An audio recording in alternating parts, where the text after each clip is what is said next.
খুলনায় কথিত সাংবাদিক মোশাররফের চাঁদাবাজির প্রতিবাদে সংবাদ সম্মেলন।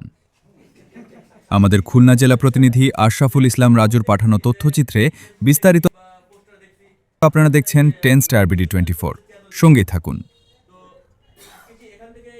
আজ দুপুরে শিরোমণি বাজার বণিক সমিতি কার্যালয়ে আয়োজিত সংবাদ সম্মেলনে লিখিত বক্তব্য পাঠ করেন সমিতির সভাপতি শেখ রেজাউল হক।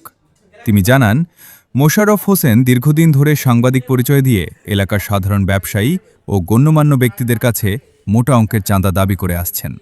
চাঁদা দিতে অস্বীকৃতি জানালে তিনি সামাজিক যোগাযোগ মাধ্যমে মিথ্যা, বানোয়াট ও মানহানিকর তথ্য ছড়িয়ে ব্যবসায়ীদের সামাজিক ও আর্থিকভাবে হয়রানি করছেন।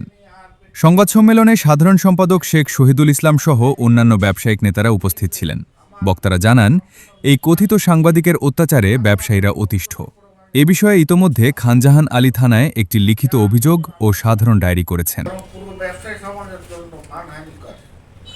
এছাড়া তার সহযোগী মামুন মোল্লা বিভিন্ন সময় আমার প্রতিষ্ঠানের ম্যানেজারের কাছ থেকে 500-2000 টাকা করে চাঁদা আদায় করে, যার সুনিশ্চিত প্রমাণ আমাদের কাছে রয়েছে।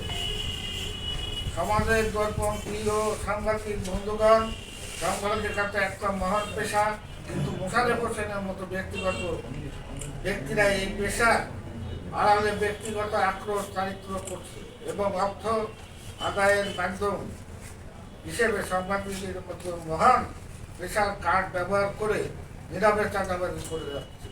এটি কেবল আমার ব্যক্তিগত ক্ষতি নয়, বরং সাধারণ মানুষের মাঝে আতঙ্ক সৃষ্টি করছে।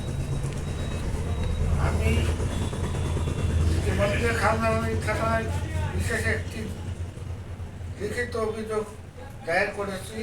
আমি প্রশাসনের কাছে বিনত অনুরোধ জানাই, এই চাঁদাবাজ ও অপপ্রচারকারী চক্রের বিরুদ্ধে দ্রুত সুস্থ তদন্ত করে প্রয়োজনে আইনি ব্যবস্থা গ্রহণ করা হোক। পরিশেষে আমি আপনাদের মাধ্যমে সত্য ঘটনা দেশবাসী সামনে তুলে ধরার অনুরোধ জানাচ্ছি। আমার ব্যবসায় শান্তিতে ব্যবসা করতে চাই এবং এ ধরনের চাঁদাবাজ মুক্ত সমাজ গড়তে আপনাদের সহযোগিতা কামনা করি। ধন্যবাদ। বাজার সভাপতি বাজার প্রশ্ন আছে।